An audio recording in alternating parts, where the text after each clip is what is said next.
بھائیوں، دنیا میں دو قسم کے گھر ہوتے ہیں۔ ایک وہ جن کے دروازے بند رہتے ہیں اور قسمت بھی روٹھ جاتی ہے، اور دوسرے وہ جن کے دروازوں پر کبھی رزق ختم نہیں ہوتا، نہ برکت کم ہوتی ہے، نہ خوشی روتی ہے، نہ سکون بھاگتا ہے۔ کبھی سوچا ہے ایسا کیوں ہوتا ہے کہ کچھ گھروں میں دولت کم ہونے کے باوجود زندگی آسان رہتی ہے، اور کچھ گھروں میں دولت بہت ہے مگر دل تنگ رہتے ہیں، چہرے بجھے رہتے ہیں، نافرمانی، لڑائی، بے امنی رہتی ہے۔ بزرگ کہتے ہیں رزق صرف پیسہ نہیں ہوتا، رزق وہ ہے جو تمہارے گھر کا ماحول بناتا ہے، اور ماحول ان گھروں میں خوبصورت ہوتا ہے جہاں 5 چیزوں کی قدر ہوتی ہے۔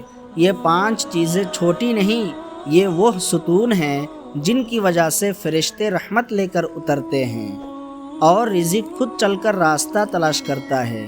اگر تم نے یہ 5 چیزیں اپنے گھر میں پیدا کر لی تو یاد رکھنا زندگی بدلنے میں وقت نہیں لگے گا۔ بھائیوں، زندگی میں ہر گھر مشکلوں سے گزرتا ہے، کہیں بیماریاں، کہیں بے روزگاری، کہیں میاں بیوی کی ناراضیاں، اور کہیں اولاد کی پریشانیاں، مگر کچھ گھروں میں ان سب کے باوجود عجیب سی روشنی رہتی ہے، وہی روشنی جسے اللہ کی برکت کہتے ہیں۔ میں نے اپنی زندگی میں کئی گھروں کو دیکھا، کچھ محل جیسے لیکن اندر سے خالی، اور کچھ چھوٹے سے گھر مگر رحمتوں سے بھرے ہوئے۔ فرق صرف ایک تھا، 5 چیزیں۔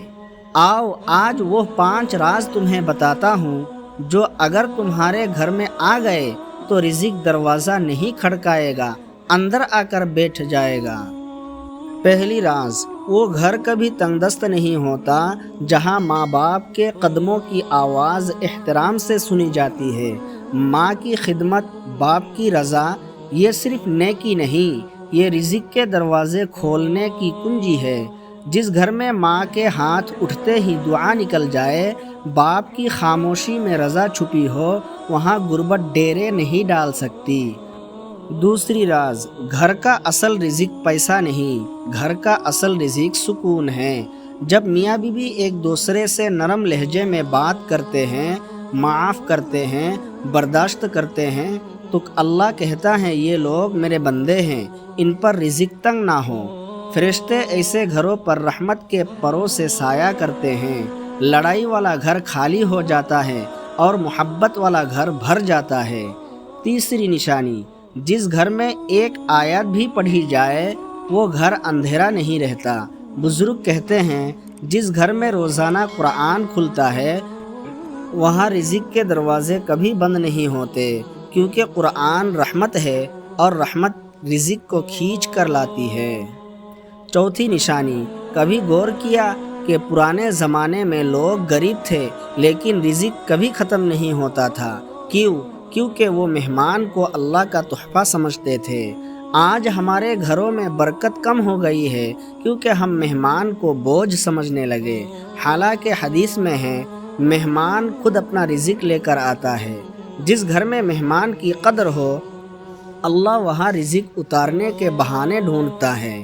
پانچویں راز، رزق بڑھے یا کم ہو، دل سے شکر ادا کرنے سے اللہ رزق میں اضافہ کرتا ہے۔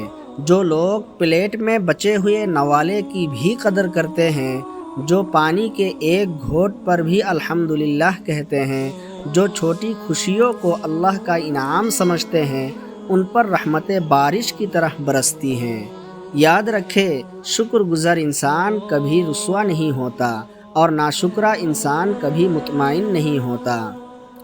بھائیوں، اگر آپ چاہتے ہیں کہ آپ کے گھر میں رزق خود چل کر آئے تو دولت مت بڑھاؤ، اقدریں بڑھاؤ، ماں باپ کی عزت بڑھاؤ، بیوی کی قدر بڑھاؤ، قرآن کی روشنی بڑھاؤ، مہمان نوازی بڑھاؤ، شکر گزاری بڑھاؤ۔ اللہ رزق دینے میں دیر نہیں کرتا، صرف ہمارے دل صاف ہونے کا انتظار کرتا ہے۔ کمنٹ میں بتائیں ان 5 چیزوں میں سے کون سی چیز آپ کے گھر میں سب سے زیادہ ہے، اور کون سی چیز آپ آج سے اپنے گھر میں زندہ کریں گے۔ اگر اس اسکرپٹ نے آپ کے دل کو چھو لیا تو اسے شیئر ضرور کریں۔ کیا پتہ کسی کے گھر کی قسمت بدل جائے۔